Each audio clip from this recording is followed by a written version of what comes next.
লাজুকতা, লজ্জা শরম থাকা, এটা যে কত বড় নেয়ামত। যেই জাতি একবার এটা হারিয়ে ফেলে আর কোনো কিছু দিয়ে জোড়াতালি দিয়ে এটা তারা রিভাইভ করতে পারে না।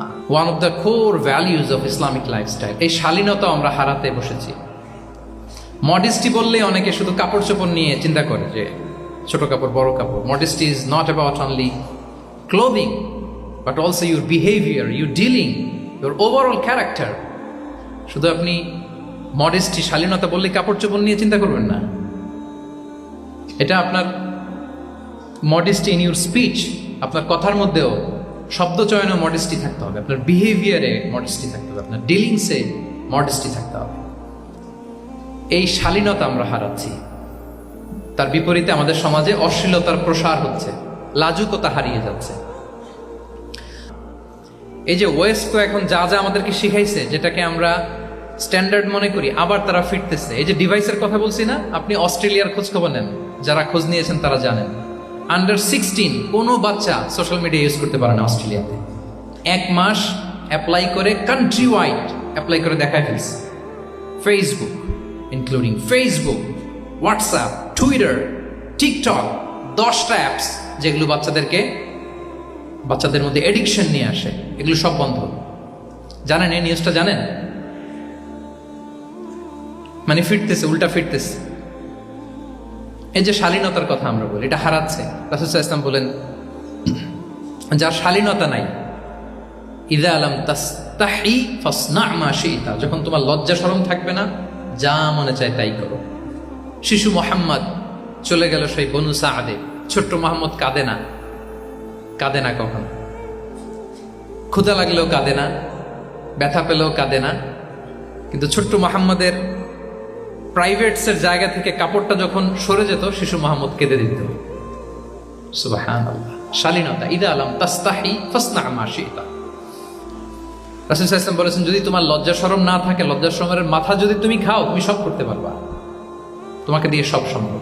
তাহলে এই শালীনতা, এটা অনেক বড় নেয়ামত। সম্মানিত বন্ধুরা, আজকে দিনকে দিন আমাদের সমাজ থেকে শালীনতা হারিয়ে যাচ্ছে, লাজুকতা হারিয়ে যাচ্ছে। নারী পুরুষ উভয় দিক থেকে, বিশেষ করে আমাদের বোনদেরকে টার্গেট করা হয়েছে।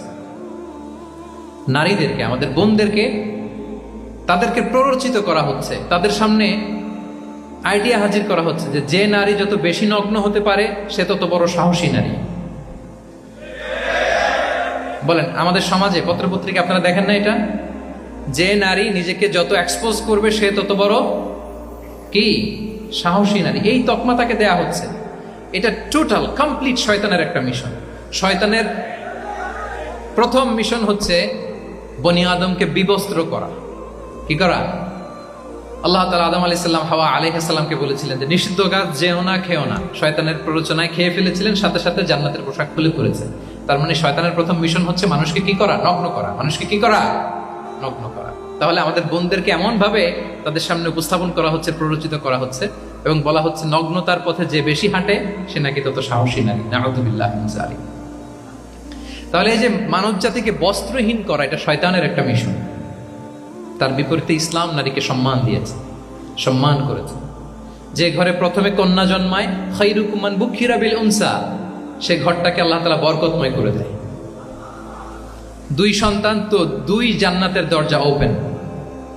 2 কন্যা সন্তান, 3 কন্যা সন্তান তো 3টা জান্নাতের দরজা ওপেন। সুবহানাল্লাহ। স্ত্রী হয়ে যখন ঘরে যাবে, যে ব্যক্তি তার স্ত্রীর কাছে সেরা, পরিবারের কাছে সেরা, সে সবার কাছে সেরা, সে আল্লাহর কাছে সেরা। সুবহানাল্লাহ।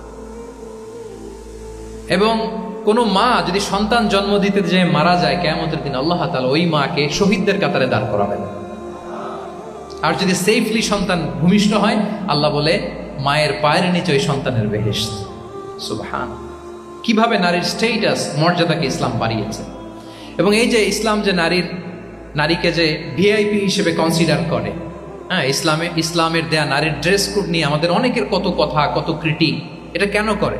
কারণ Islam consider women as a queen. Islam তো নারীকে রানী হিসেবে কনসিডার করে। কি হিসেবে বলেন? আচ্ছা বলেন, যে কুইন হবে, যে রানী হবে, তার একটা স্পেশাল ড্রেস কোড থাকবে না? তার একটা স্পেশাল প্রোটোকল থাকবে না? রানীর সাথে কি যা মনে চায় তা করা যায়, দেখা করা যায়, তার কাছে যাওয়া যায়? আল্লাহু আকবার। কারণ ইসলাম চায় নারীদের জন্য পৃথিবীটা নিরাপদ হোক। ইসলাম চায় নিজ গৃহে বা কর্মক্ষেত্রে নারীরা নিরাপদ থাক। ইসলামের যত ভ্যালিউজ আছে, যত রুলস এন্ড রেগুলেশন আছে, এটা আমাদের ভালোর জন্য, মানব জাতির কল্যাণের জন্য। তাহলে এই অশ্লীলতা থেকে আমাদের যোজন যোজন দূরে থাকতে হবে। If you talk about Islamic lifestyle, আমাদেরকে শালীনতা, মডেস্টি ফিরিয়ে আনতে হবে। You have to maintain modesty. আমি যদি আরো ডিপে যাই, দেখেন এই যে প্রত্যেকের হাতে এক একটা করে পর্ন হাব হয়ে গেছে, হয়েছে না? পর্নোগ্রাফির শয়লাভ, বিকৃত যৌনাচারের শয়লাভ। এখন নতুন নামে, নতুন মোড়কে, LGBTQ নামে আমাদের সমাজে নানা মোড়কে আমাদের সামনে উপস্থাপন করা হচ্ছে। শুনেছেন না এগুলো? আপনারা নাম শুনেছেন? এই যে ট্রান্সজেন্ডারিজম, নাম শুনছেন না? নিজের দেহ কাটাকাটি করে দিব্যি পুরুষ, 4 সন্তানের বাবা, এখন হঠাৎ করে বলে যে আমি মনে মনে নারী, তো সোসাইটি যেন আমাকে নারী স্বীকৃতি দেয়। বায়োলজিক্যালি দিব্যি নারী, 3 সন্তানের মা, এখন বলে যে এখন আমি মনে মনে ভাবতেছি পুরুষ, তো আমাকে পুরুষ হিসেবে তুমি কনসিডার করো। আল্লাহর দেয়া ফিতরাত, এই যে বলছে উল্টায় ফেলতেছে, এই ফিতরাতকে ধ্বংস করার সবচেয়ে জঘন্যতম এই নতুন যেটা বাজারজাত করা হচ্ছে যে আইডিওলজি, এটা হচ্ছে ট্রান্সজেন্ডারিজম। অধিকারের মোড়কে, তাও আসতেছে কিভাবে, কিসের মোড়কে বলেন তো?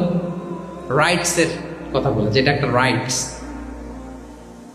এজন্য সম্মানিত সুধী মণ্ডলী, শালীনতার কোনো বিকল্প নেই।